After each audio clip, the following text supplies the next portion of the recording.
I was born 1918. I was born in World War I and I fought World War II. So I was selected service before the war in 1941, but in April, and 41 in December to Pearl Harbor. So whatever, I was good in the Army. Had a couple of bunch of but another kid from my hometown went, and they sent me to two schools. I went to one to Hollywood and one in Aberdeen. I went to school there, automotive school. I took an engine out in 40 minutes. The guy from the Willys company made me a special little wrench. It was about that long, but you get your hand in there and work it, you know, and you take the 4 bolts off the transmission and took out the radiator, and then you disconnect the manifold, pull out the engine. 40 minutes I did it.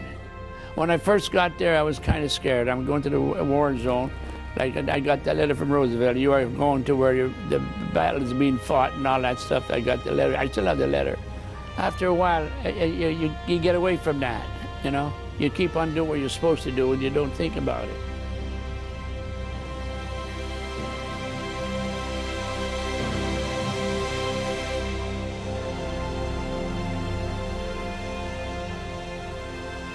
Yeah, he was all right. A great general. He was a wonderful person. He liked his men. They liked him. Everything he did, I saw when he was with me. But if everyone went with the half track, I didn't know what he did. But I saw the most of him. He liked the small car, and we went easy to get around, you know. Yeah. He wanted Berlin so bad. But then I could see the day when we got that phone call that he couldn't go. I could see the drop in him. We had a radio from Bradley. You know, we had contact with Bradley. And then Eisenhower said, "You don't do this, you don't do that." And he never did, just all of a sudden, he looked up and you could see tears coming out of his eyes. This is what he fought for. He wanted to get in there. He was very good to me. I mean, never scolded me. When I was driving, I hit the bounce, and he bounced him off the seat. He didn't say nothing. He said, "Now, can you see better?"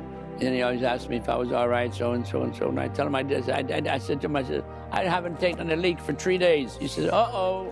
They gave me 2 canteens of water. They put pills in each one of it. I had to drink them all right there. And from then on, I went to the bathroom, you know. Yeah, never got washed there for about 30 days. We never got cleaned up. Well, you know. And he was with us, too. He's just right there next door to us. If I was still sleeping or something, he'd sneak over and he'd say, "Hey, let's go. It would be earlier, you know." Oh, yeah, he'd get me up and go. Before they used to have a bugler guy used to wake up, but they don't have them anymore in the war zone, you know. You know, when he talked to the guys, he generally he was pretty good with it, you know.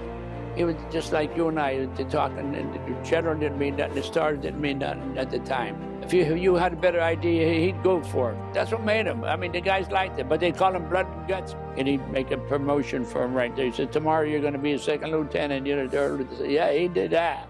And they asked George if he wanted to go to Japan, you know. He told me he didn't care to go. He didn't want to go over there. "We killed enough of men," he says. "We don't need it." He said, "If you have any other ways that we can stop this war, we'll stop it." So, and then he hit him. He said, "What about atomic bomb?